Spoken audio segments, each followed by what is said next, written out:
Viewpoints from all sides of the issues. The views expressed in this program are those of the participants and do not necessarily reflect the views of KLEK 102.5 FM, the voice of Arkansas Minority Advocacy Council, or our underwriters or sponsors. KLEK 102.5 FM. Good morning to you on your Monday. It's November 21st, 2016. This is Community Conversations. Going into Thanksgiving week, Kato Wonder is in the studio with you. We also have my co-host with me today, Mrs. Quabila Harden. Just a quick programming note, there will not be a Community Conversations on Thursdays because we think Thursday you should just enjoy your time with your family. Joining us in the studio today is Dr. Bill Smith. Dr. Smith is the media person. He can give us his official title because I don't have it wrote down for Arkansas State University. But we're going to talk about a subject that is near and dear to his heart. It is bicycle safety. So he's going to talk about some issues about bicycle safety, bike paths, some plans that the university and the city has to make both the university and the city a little bit more bicycle and pedestrian friendly. So, Dr. Smith, how are you doing today? I'm doing great. Thanks for having me on. All right, so Dr. Smith, just go ahead and, as we always start off by telling the listeners a little bit about yourself and your background. Well, as you said, I'm the person that you see a lot of times on TV or here on radio representing Arkansas State University, and the long and cumbersome title is the Executive Director of Marketing and Communication at Arkansas State University. But like you said, today I wanted to talk about something that I think is very important to our community, and that is trying to make active transportation, which encompasses bicycling, walking, use of jet, and the interface between those three, a more important thing for our community, because it is so essential for many of our residents who either need it as their way to get around town or choose it as their way to get around town. And I know with Ms. Nora, she rides recreationally, and of course I know she would love to see more safe passages around town. I see that, of course, they're upgrading some of the sidewalks, even around campus. We need to see that all over the city. You know, that's one of the items that a lot of people focus on is, we need to build infrastructure, and that is certainly important. But I would tell you, I sit on the board of directors of the Northeast Arkansas Bicycle Coalition. Okay. And one of our primary goals is to get more awareness among everybody in the mix on the street about the rights and the privileges that cyclists and pedestrians have here in the state of Arkansas. The heart of it is safety and awareness. We have a lot of great roads in Jonesboro. We have very few bicycle accommodations. We have very few sidewalks. So how do we make it work for everyone in an environment where, tomorrow we're not going to find magically coming down for the federal government $3 or $4 million to build a whole bunch of new sidewalks or bike paths. So how do we share the same space? Okay. All right. So what are some plans that you have come up with, or have you conducted a needs assessment by talking with individuals, or how have things progressed or taken place? Well, one of the important things that the city of Jonesboro is doing, and we really want to stress this to everyone listening, is they are looking for the opinions of folks that walk, folks that ride, folks that use jet, people that do neither. Through a survey about bicycle and pedestrian users. Okay. They're using SurveyMonkey. Everybody's probably familiar with that as an online tool. And I'm going to leave some of these cards that the city of Jonesboro has made that has a little QR code straight to the survey. But if you're out there and you just want to take down the URL, it's surveymonkey.com, like we'd expect, / the letter R, / J Bike Ped. So like Jonesboro Bicycle and Pedestrian, J Bike Ped. And we're encouraging everyone in Jonesboro to take a little time and take that survey. And we're also going to post that link in the comments of our Facebook live stream. So if you're watching this video on our Facebook live stream, you can click that link. And we're also going to share that link on our KLEK social media as well. Okay, so from the research that has been done so far, what have you gathered so far? The thing that we've sensed is that there's a real need Okay. in Jonesboro to have connectivity. And by that, we mean, and if you're a driver in town, you can kind of figure it out too. We're separated by our geography. Okay. You know, there is the part of Jonesboro that is north of all the railroad tracks. Okay. So you've got to come to a railroad crossing, either a bridge or a grade crossing to get across that. And then there's the part of Jonesboro that exists between the railroad tracks and the interstate. Okay. And then to cross the interstate, what do you have to do? You have to go to a bridge to get across it. And then there's the part of Jonesboro that is below the interstate. You know, a lot of the things that we need to go to, like if you live in the middle section and you've got to go to Arkansas State for class, you've got very few places to cross. If you live above the tracks and you're needing to go down to the mall, again, very few places to cross. Here's to go up to Campbell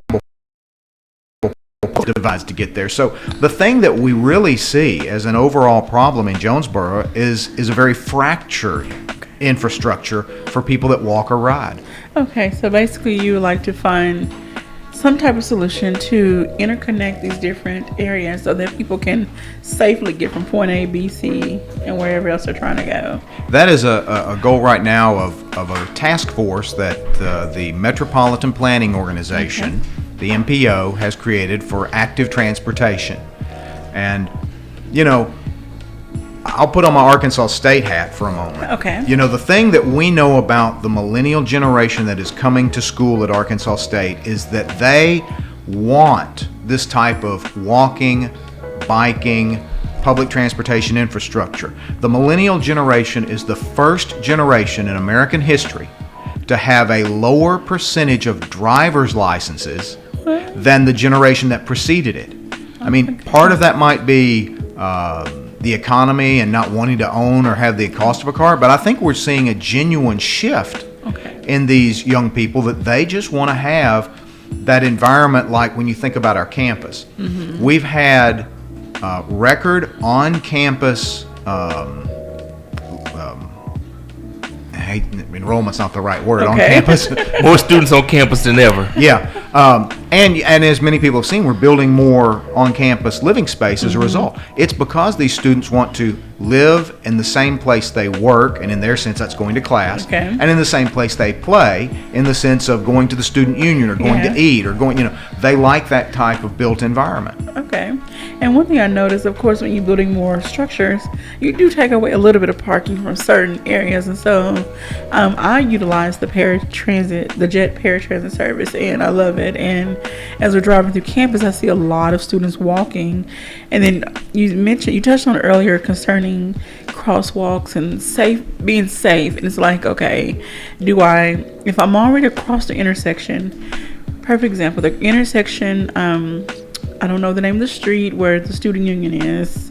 The four-way intersection where Marion, Berry, and Aggie come together. The four-way there at Military Science. So it can be kind of confusing because you're behind the crosswalk on one side, but once you get through the intersection, you're right at the crosswalk again. So, do I stop in the middle of the street and wait for the student to cross, or does the student wait for me to go? So that's one that's tricky. You know, that's one of those situations where practice and law come into collision because in the state of Arkansas, the pedestrian has the right of way in a crosswalk. So if someone comes out in the crosswalk and you're driving across that intersection, you're supposed to stop and wait for them. But it's always confusing, isn't it? Because you in the car are thinking, what are they going to do? Are they going to keep walking? The person walking's looking at the person in the car saying, what are they going to do? Do I need to stop and wait? So this kind of comes back around to a lot of the safety education, especially when it comes to the cyclists, that we're working on through the NEABC to get people to understand how to interact. Okay. You know, the safety concept that we teach at NEABC is called vehicular cycling. Okay. And if you think about it, it makes perfect sense. Bicycles fare best when they operate as vehicles in the roadway. Okay. So, you know, if you came upon that bike rider at a stop sign, if that was a car at the stop sign, you know, you go back to your regular rule. Okay, if they got there first, they have the right of way. So many times when a car and a bicycle come to a stop sign together, Everybody's looking at each other. The person in the car is wanting to help the bicycle rider by waving them through. And what's confusing is sometimes that cyclist is just going to let the driver wave them through, and then some of them are going to stand there and say, no, you have the right of way. Car go, then I go. Okay. That's part of this whole conversation of getting the cyclists and the automobiles and the trucks to interact better. Is that if we all have the same common set of rules, okay, we all see each other as vehicles, which, by the way, is how the state of Arkansas rules on a bicycle. This is one of the things that I think people really need to wrap their heads around, whether you drive or whether you ride. Okay. They're both vehicles. Okay. So that means if you're riding on the bike, your number one goal should be to act like a vehicle. That means you stop at the stop signs. And by stop, I mean stop. Don't just roll through. You don't blow through stoplights. You don't ride against traffic. And that's one of the things that, of all the pieces of advice I'd give to anyone out on the road, never, ever ride against traffic on your bicycle. And folks have got this old myth in their heads. Well, I see them coming. That's how I'm safer. No. True, you might see them coming, and you might have it in your head that, that car is going to come up behind you. The problem is this. That's not where the car expects any traffic. Mm-hmm. When you go against the grain, when you go against traffic, number one, it's against the law. Oh, okay. Because, remember, the bicycle's a vehicle. Okay. The bicycle is supposed to go with traffic. But the statistics are really clear. Okay. About 59% of all crashes involving a bicycle involve no one else. Wow. These are the national stats. So over half of the crashes were a bicycle made hit a curb, ran off the road, made a mistake. And when I'm talking about statistics, we're talking about the ones that result in people going to the hospital, because that's where they gather the statistics. Okay. So if the car and bicycle crash is less than half, well, how do those break down? Who is at fault, the car or the bike? Guess what? It's about 50-50 between the car and the bike. But in those wrecks that are, involving a vehicle in the state of Arkansas, and I'm quoting from the state of Arkansas's handbook on bicycle safety, 15 to 20% of all the crashes with cars are caused because the bicycle was riding the wrong way against traffic. Wow. So, speaking with Dr. Bill Smith, he is discussing bicycle and pedestrian safety. Phone lines are open at 870-277-1080. Once again, the phone number is 870-277-1080. We're also live streaming on Facebook and YouTube. If you have a question or a comment, you can post those on our feed as well. And I have a comment. I'm actually taking the survey while Quabila and Dr. Smith were speaking, and number 10 says, of the following factors, which pose the biggest challenges to bicycling walking in your neighborhood? Select up to 3. And of course, I picked lack of sidewalks because where I live on West Nettleton, past Annie Camp, they built a sidewalk from Annie Camp to about 3 or 4 blocks down, and then the sidewalk just ultimately stops.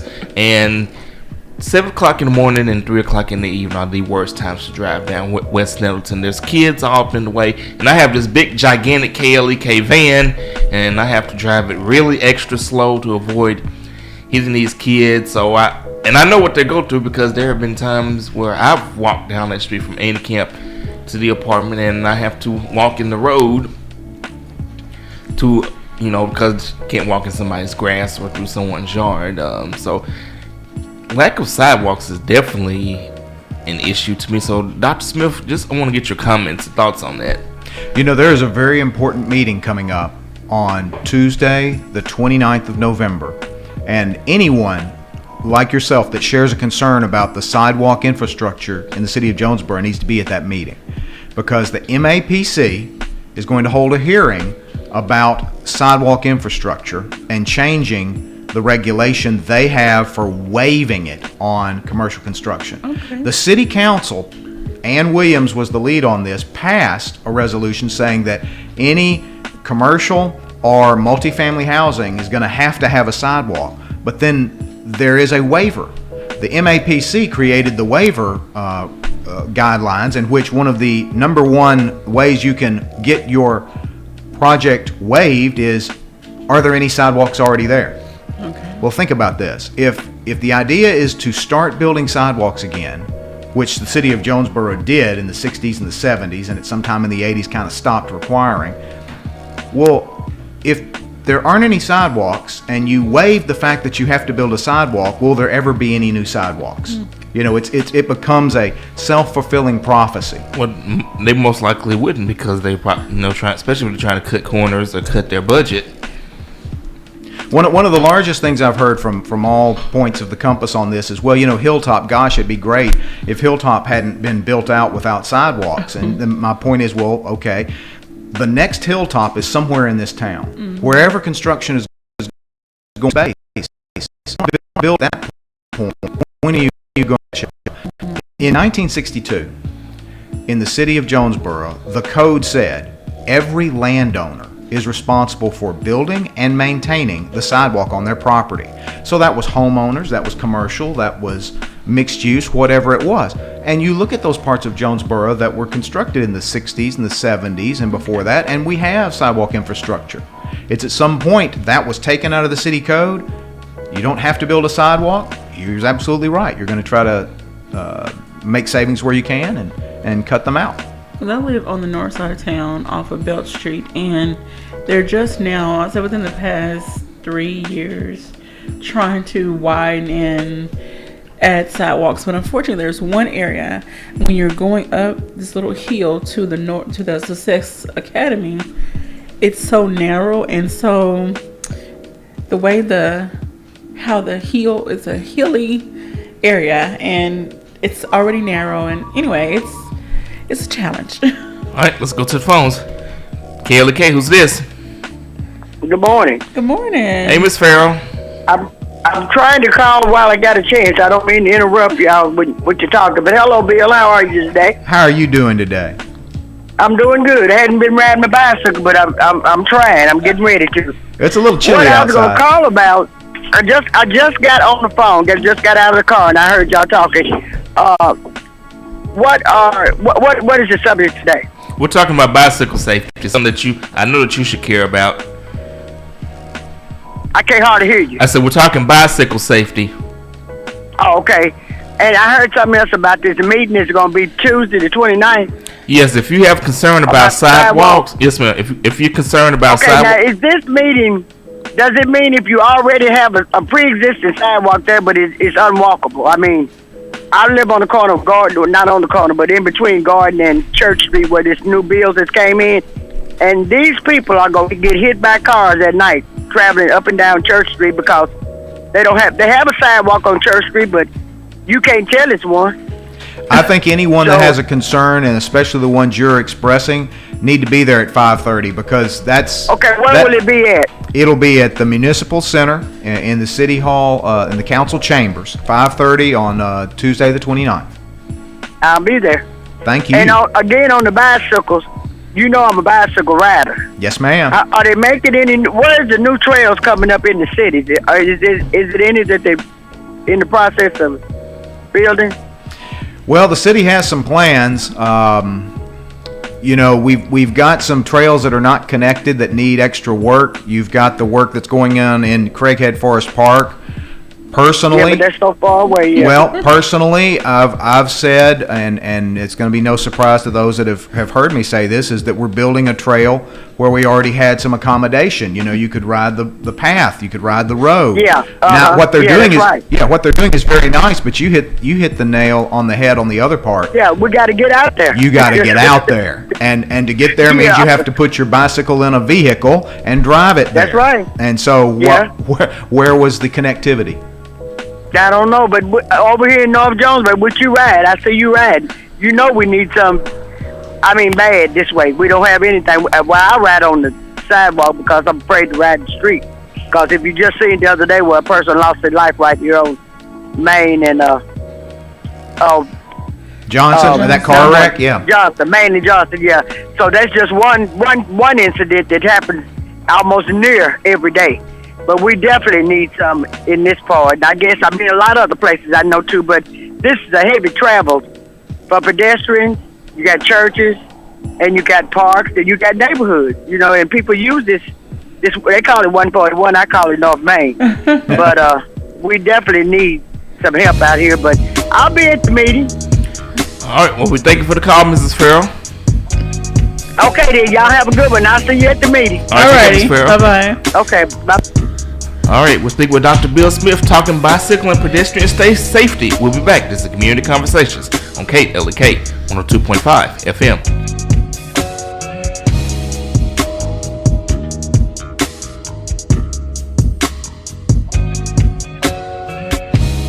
You're listening to Community Conversations on KLEK 102.5 FM. We'll be right back.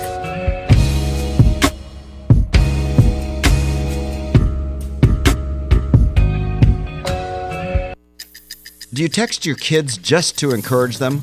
I'm Mark Merrill with today's Family Minute.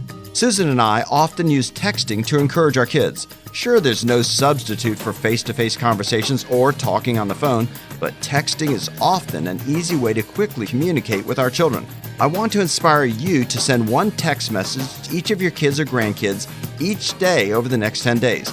Here are a few ideas to help you get started. You can text, "You're an incredible young man. I'm so honored to be your mom." Or maybe you can say, "You're going to make a great wife one day."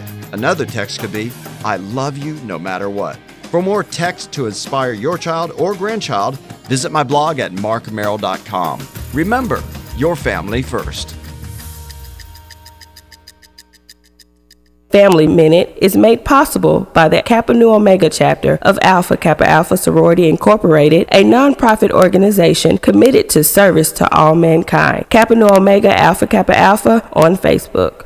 Support for KLEK is brought to you by Tax Time is here at Car Today, the original buy here, pay here dealer. New Car Today General Manager Sean Corns. With new inventory available daily, whatever you're looking for, we've got it. Located on Stadium Boulevard just south of the 63 bypass, Tax Time is the time to drive at Car Today. Car Today. KLEK 102.5 FM wants to be active in the community. If you or your organization is hosting a community service event, we would like to know about it and be a part of it. KLEK will promote your event on air, online, and on social media. KLEK personalities may also attend the event and provide music and or entertainment. Certain restrictions and availability may apply. If you or your organization would like to partner with KLEK to make the Jonesboro community a better place, call 870-277-1080 or email us at klek@klekfm.org.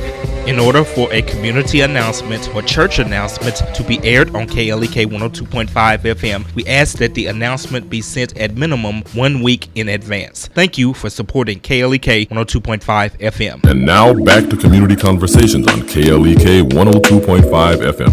And we're back on Community Conversations on KLEK with our guest, Dr. Bill Smith. We are talking all matters of bicycle and pedestrian safety, sidewalks, traffic, a little bit of everything today. It's a little bit of a potpourri, but it's very informative because this is something that is very important to the community, because even if you don't ride a bicycle, you're going to most likely encounter a bicyclist or a pedestrian as you travel the road. As of course the city is growing, there's more people in town, more cars on the road, more bikes on the road, and more people walking. So definitely is a very important topic. So before we went to break, my co-host Quamila had something she wanted to ask Dr. Smith, so let's get back into it. Okay, I was just doing some research on the Arkansas State University's website, which is a very useful tool for anyone, even if you don't go to college. There's some information on biking on campus and how the ASU has started to increase the visibility of signs and letting people know where it's safe to ride and things of that nature. So can you kind of expound on that? Arkansas State is very proud to be the first bicycle-friendly university in the state of Arkansas. Okay. And part of that is because of our PAC PAC, paths, which is pedestrian and cyclist. Okay. So if you come onto our campus, you'll see marks on some of the roads, and then you'll see them on multi-use paths. These are the very wide 10 and 12-foot wide paths that run through the middle of campus. Okay. Longtime residents will notice that they're kind of where the roads used to be. Yeah. So we have an advantage there. But this allows you to see this mark on the asphalt or on the concrete that has a bicycle, and then it has 3 little chevrons under it. They call that a SHARO, share the road arrow. So in the middle of campus, up around the arch, around the library, around the student union, that mark is there to indicate to the people that ride bicycles, share this space with a pedestrian, because there'll be people walking. Out on some of our roads like University Loop, you see that same mark. It's there to tell the drivers they need to share the road with the cyclists. So we've got about 8.5 miles of marked paths and designed paths, and our program has also led the university to earn a grant from the state and the federal government. So we'll be able to expand the PAC paths with some more built pathways in the coming year. That is wonderful.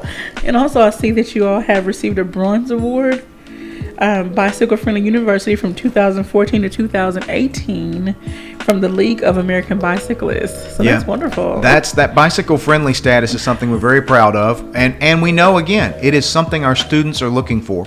Over the past few years, we've seen a great increase in the number of people that ride on campus. Okay. You can look at the bicycle racks and see that they are more full around campus. So this is something that our students utilize inside the space.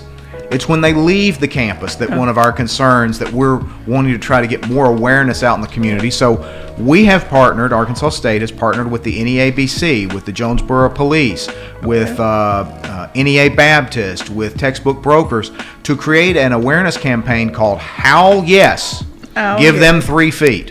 Okay. You know, in the state of Arkansas, we have what's called the 3-foot rule. Many states around the country have this. So if you're in a vehicle and you come upon a bicyclist, you have to give them at least 3 feet of space as you pass them. Okay. So if that bicycle rider is maintaining the position on the road that they should have, which is a few feet off the edge, you are neither required by state law nor is it prudent to ride near the edge, because remember that first statistic we talked about in the earlier part, that 58% were nobody involved accidents. So you need to have room to go some if you're getting crowded. But if you're in the middle of, say, where the car's passenger tires are, that's, where motorcyclists are instructed to ride to for visibility. That's right. If you're going to try to pass that cyclist and you're not in the other lane, or at least most of your car in the other lane, you're making an illegal pass. Wow. So, think about the width of the bike. The width of most of our roadways are 11 to 12 feet. Okay. If the cyclist is 2 or 3 feet off the edge, the cyclist is, a foot or 2, 3 feet wide, depending on the kind of bike they're on, and then another 3 feet, well, you're pretty much to the center line at that point. Okay. So, when you come upon that bike rider, get over and pass them. Do not pass them in the lane. Okay. That is illegal. Okay. And it is something that we're putting a lot of emphasis on. We have a commercial coming out soon that will emphasize this, because people need to see the person, not the bicycle. That could be your neighbor, that could be your dad, that could be your kid, that could be your sister, or in the case of the commercial, it could be your favorite mascot, Howl. So when you come up on Howl Yes, give him 3 feet. Okay, and unfortunately, people that live in the outer skirts of town, they're going to have a tougher time getting those sidewalks and safer passes. We know that either it was sometime this year, I think it was early this year, that someone lost their life near the KIT area. Yes. Because they were hit by a vehicle. Hopefully we can see more safety, more awareness for bicyclists out there. So, it just takes a little time, just a few seconds, to be more aware of your surroundings and slow down just a little bit. You hit the nail on the head, because in our town, and the caller mentioned it, we had this recent fatal accident at Johnson and Main, and you have to feel like there was some speeding involved there. There certainly was someone missed a light, because it was at a red light that it happened. We we're in too much of a hurry.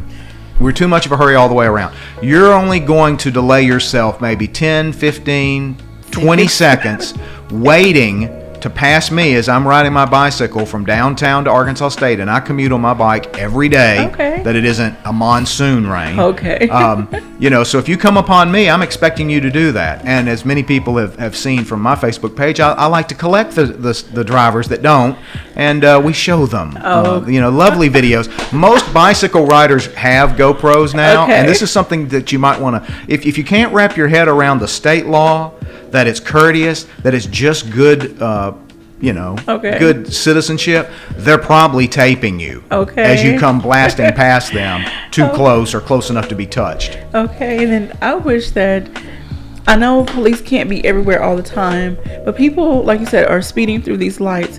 If the light turns yellow, that means caution. Just go ahead and prepare to stop, unless you're like halfway through the intersection. But anyway, that could save a life as well. It can, and I will say this in defense of the drivers, because most of the time it's the cyclist and the driver that combined for the issue. Okay. Somebody made a mistake on each side of the equation. The three things that we want to try to tell everyone that's out there riding today: number one, be visible. Yes. Be visible. Because if you're riding on that edge at dusk, wearing all black and no reflectors and no lights, you're probably going to have a bad outcome, because the driver will never see you. You've got to ride with traffic, and that's about being predictable. And then above all, obey the traffic laws. So when you come to a stop sign, you've got to stop. When you come to the red light, you've got to stop. And, you mentioned Jason McDonald, the young man that was run over from behind out on KAIT Road. Statistically, that's only 3% of the accidents nationwide. However, they have an unfortunate tendency to be fatal almost every time because of the high rate of speed. But that's the rare occasion when somebody comes up from behind and runs over you. Far more likely are these riding against traffic, riding on the sidewalk. Riding on the sidewalk against traffic is like the worst. We had an individual run over on Johnson just a few months ago, and fortunately they weren't seriously injured, but it's because they were flying down the sidewalk against traffic. And if you think about it, if you're sitting in a car, where are you looking? I'm turning right to get onto Johnson. I'm looking at where the traffic's coming from, not coming at me on a sidewalk. So there's that. These predictability things for the cyclist are sometimes hard to get people to understand. Okay. I say it to folks as I'm riding along Aggie Road. I'll see somebody on the other side. Hey, you got a better chance if you're over here with me. Okay. But now think about it. You're driving, and you come along. There's a pedestrian walking on Aggie because there are not sidewalks everywhere. And where's that pedestrian going to be walking? Against traffic. Now there's a bicycle rider against traffic. And then there's a bicycle rider with traffic. Oh, and I, God bless some of these drivers. I mean, they are freaked out because what are they all going to do next? Is this guy going to cross up? Is this guy going to cross? Where are the We've all got to come together and understand. The law is the cyclists ride with traffic. The pedestrians do go against traffic. The runners run against traffic. Okay. And so everybody knows this, so we know how we're going to act when we come upon each other. Okay. And one of the things that Mrs. Farrell brought up during her call was the connectivity. That she mentioned the issue of, they had the bike trails at the Craighead Forest, but, you got, like you said, you have to actually drive your bike to get out there. So what is being done to increase connectivity to eventually one day get the entire city connected to where someone like Ms. Farrell, she could one day ride her bike from over on north side of town to Craighead Forest, as an example? That is a project of the MPO to try to begin to create a new active transportation plan so that there are connections for cyclists, there are connections for pedestrians, and that those interface with our jet system. I mean, that's the way the larger cities are doing it now, and that's the way that Jonesboro needs to look toward its future. Okay. One thing, 2 points I wanted to bring up. You brought up jets. Do you foresee in the future, hopefully in a couple of years, there be some set aside pickup points for students who live in certain areas where the bus strictly runs from that pickup point to campus? You know, there's the chance for that. Jet director would probably be the best one to answer that. All right. Did they hang up? No, I just want No, I'm still here. Hello. Okay. Hello. Hey, Miss Farrell. Well, I'm still listening to you. You talk about the jet system and riding your bicycles. I have tried that too, but me being a senior citizen, I can't lift that bicycle up on that rack And they won't to help get you. to. So that it wouldn't help me, but I mean, it would be a good thing if they could get the jets to ride out there for people that's able to put their bicycles up on the rack. I'm just not able. I've tried the Greenway, and if somebody's on the bus that can help me, and I know it's not their job, but I can't lift it up. So I don't know what they would do about that, but it would be a great thing, you know, for people to be able to get the jets out there, ride their bicycles, you know, put them on there and ride out there would be really good. I hope that it eventually happens one day. Okay, then. That's all I had. Thank you, Ms. Farrell. Thank you, Ms. Farrell. Bye-bye. Now, we've had extensive conversations during the election time when the different city council and mayor candidates came. We brought up jets like every day. Well, because there were a lot of concerns from citizens about it. And so, I mean, we would like to see some, I'm not going to say improvements, but some additions maybe, because of right now, I don't think jets even goes to Craighead Forest. So, and they don't go north because, you know, I'll give you the example that Quabila did an interview for KAIT about KLEK, and, you know, she said she used the paratransit. Well, the paratransit van doesn't ride out to KAIT, so we had to scramble to make arrangements to get her out there. And then another concern that was voiced several times during the interviews, as Quabila mentioned, was a desire for jets to run on weekends. I mean, I know they do it for the football games, but have something where for people who could go to work, and even for people who would like to go to church on Sunday. And Hayden had a caller that said she wished that jets ran at night so that she could get to and from work because she works on the night shift. So just what are your thoughts on that?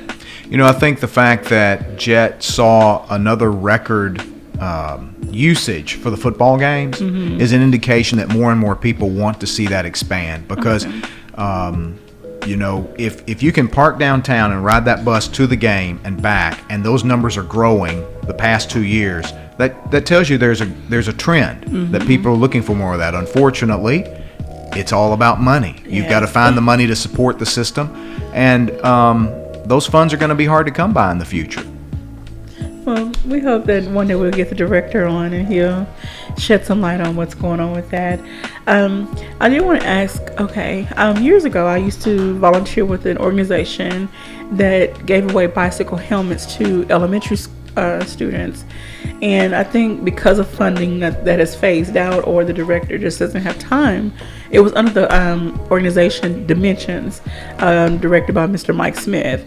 Anyways, I would like to see some programs like that come back again, either giving out bicycle helmets and along with that incorporating some bicycle safety, because there are a lot of kids who ride, and then especially in the summer, they're up and down the neighborhood streets, and they need to understand it's their duty as well to learn some safety tips, because yes, the car's supposed to watch out for them, but they need to just not be all over the road, or they need to learn various things. So do you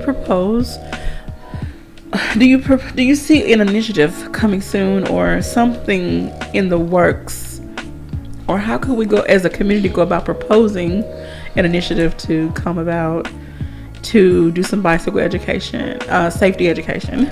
You're absolutely right, and that begins with the young folks in elementary school in particular. It's something that NEABC is going to work on in the coming year. Okay. Right now we have a course for teenage or adult riders. It's called Safe Cycling 101. It's actually a 2-day class. Okay. And one night we teach you the theory. We talk about visibility places on the road. We talk about the law. We talk about where you should try to position yourself to be safe on the roads.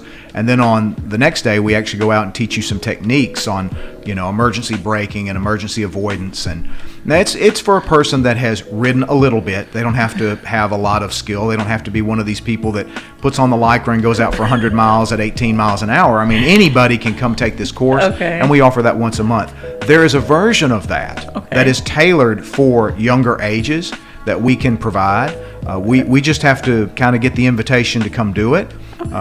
One of the things I might want to remind your listeners, though, of is that in Jonesboro, you're not allowed to have a bicycle in the Jonesboro school system at an elementary or a junior high school. So they're not allowed to ride their bike to school? The bicycles are not allowed on an elementary or junior high or middle school campus between 7 and 4:30. And that's kind of unfortunate because there are some students who don't qualify to ride the bus because of where they live. So they have to walk a little over a mile sometimes. And days when it's really cold or it's raining, they're walking in the rain unless their parents, they catch a ride.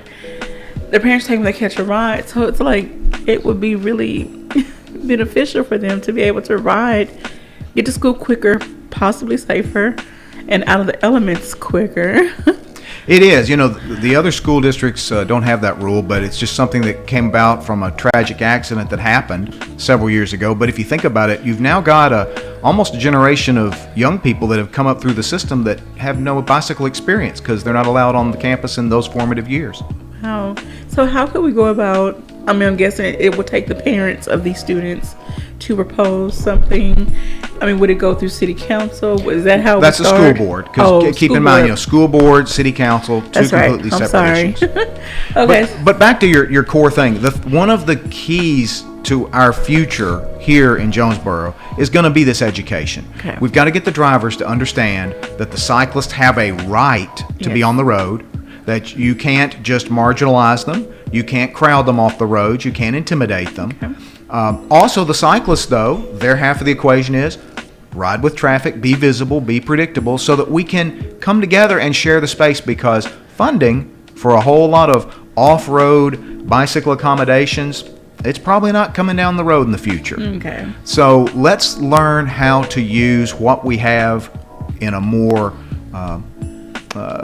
courteous manner. Okay. How about that word? Okay.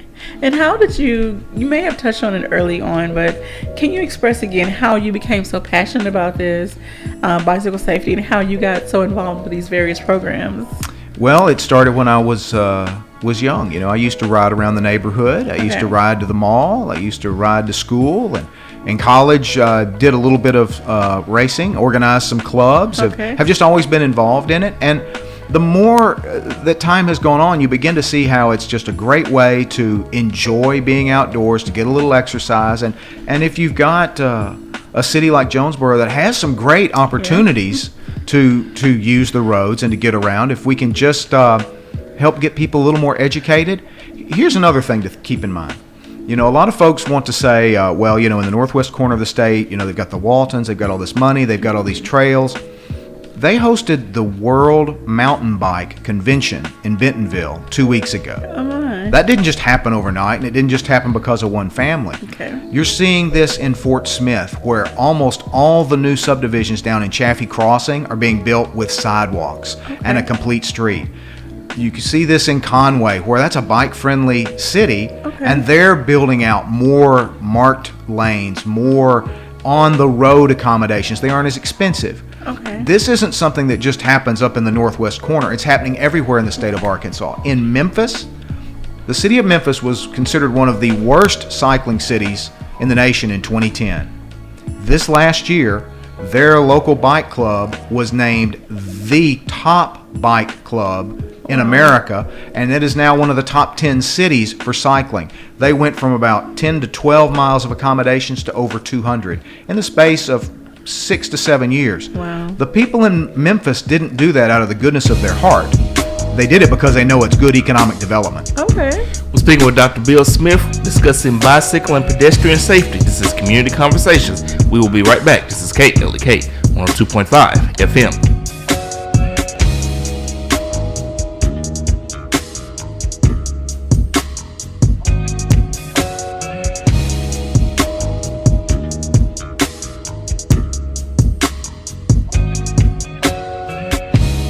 You're listening to Community Conversations on KLEK 102.5 FM. We'll be right back.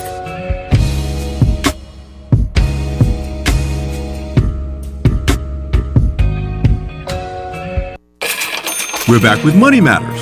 I'm Alfred Edmond Jr. You say you're ready to quit your day job and start your own business. To be financially prepared to make that move, you'll need to cut your living expenses, then cut them again, then once more for good measure.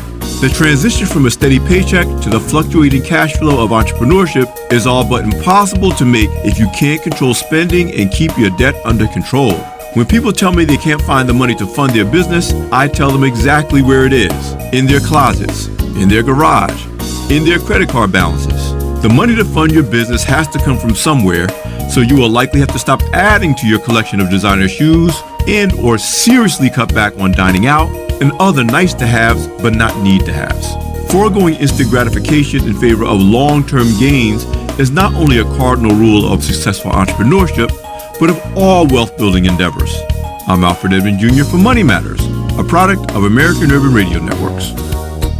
Money Matters is made possible by the Jonesboro Alumni Chapter of Delta Sigma Theta Sorority Incorporated, a nonprofit organization dedicated to uncompromising commitment to communities, service, leadership, empowerment. www.jonesboroalumnidst.org. Experience the joy with Bishop Adrian R. Rogers of Fullness of Joy Church, 3307 Ray Street, Jonesboro, Arkansas, 72401.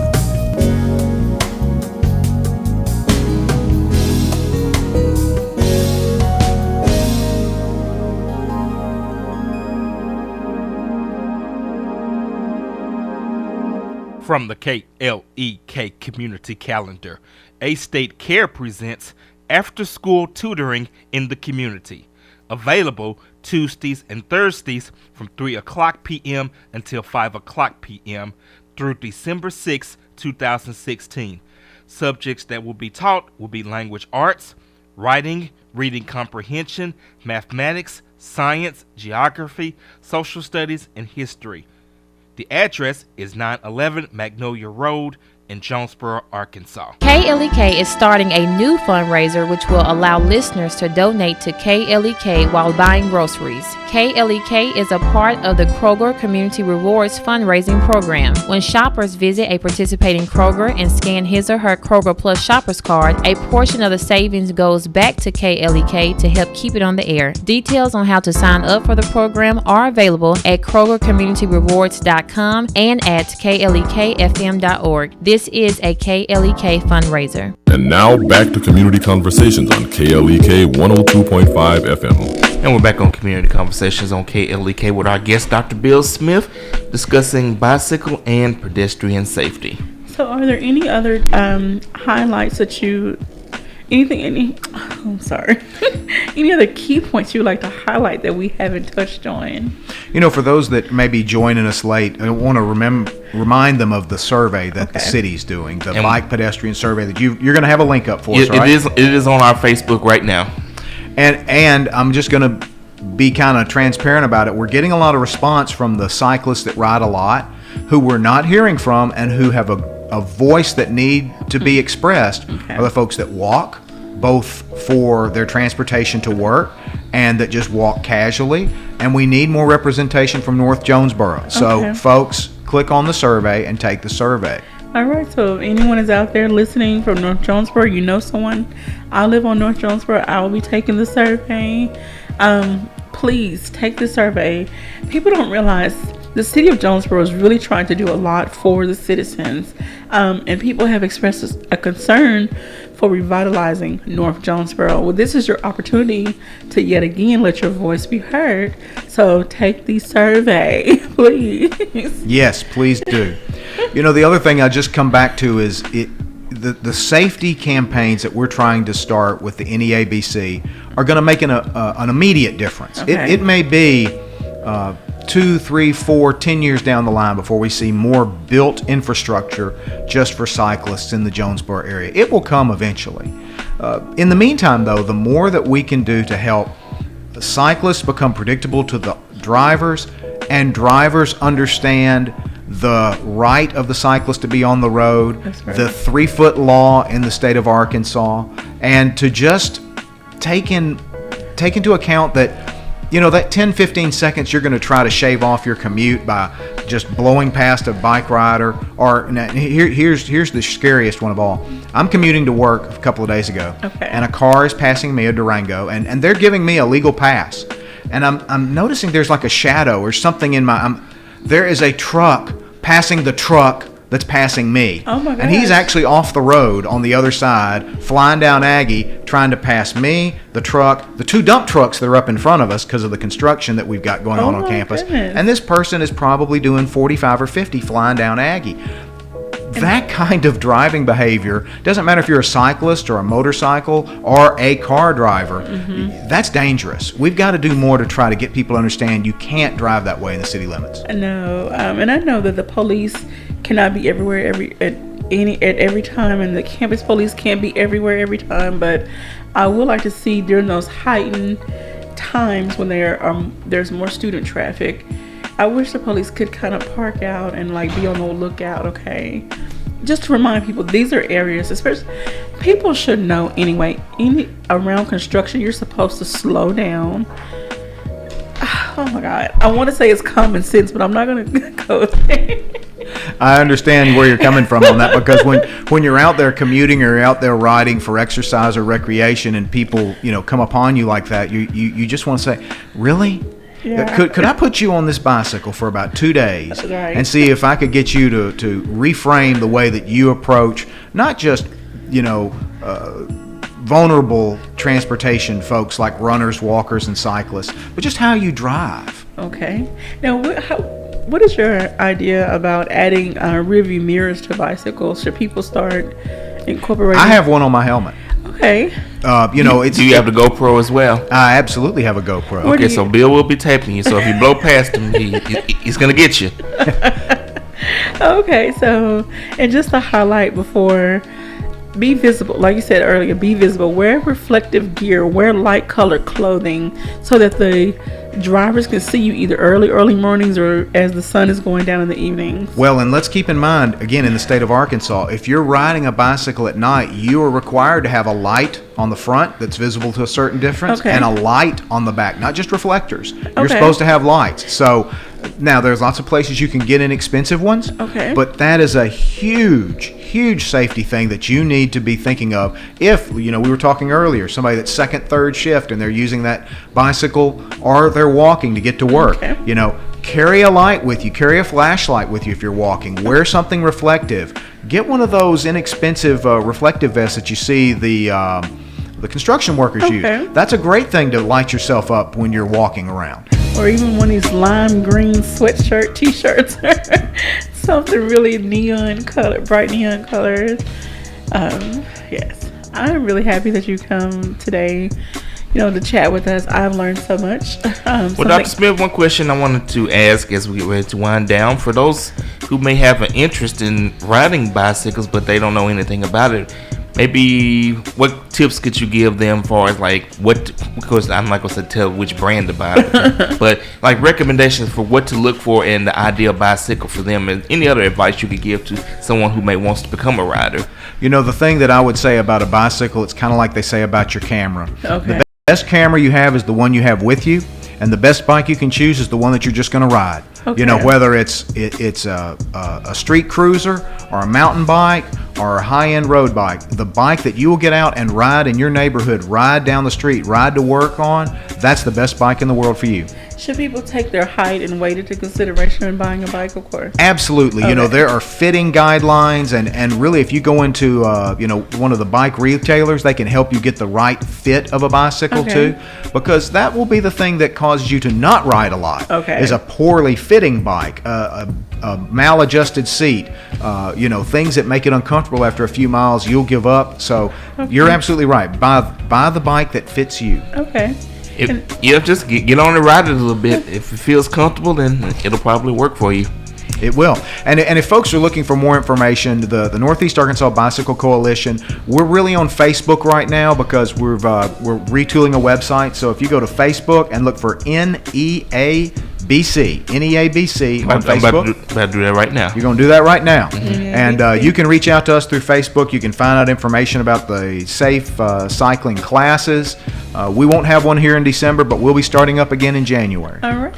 Well, Dr. Smith, we certainly thank you for stopping by the studio. Feel free to come back anytime. You are listening to Community Conversations. May each and every one of you have a great and blessed day. This is KLEK 102.5 FM.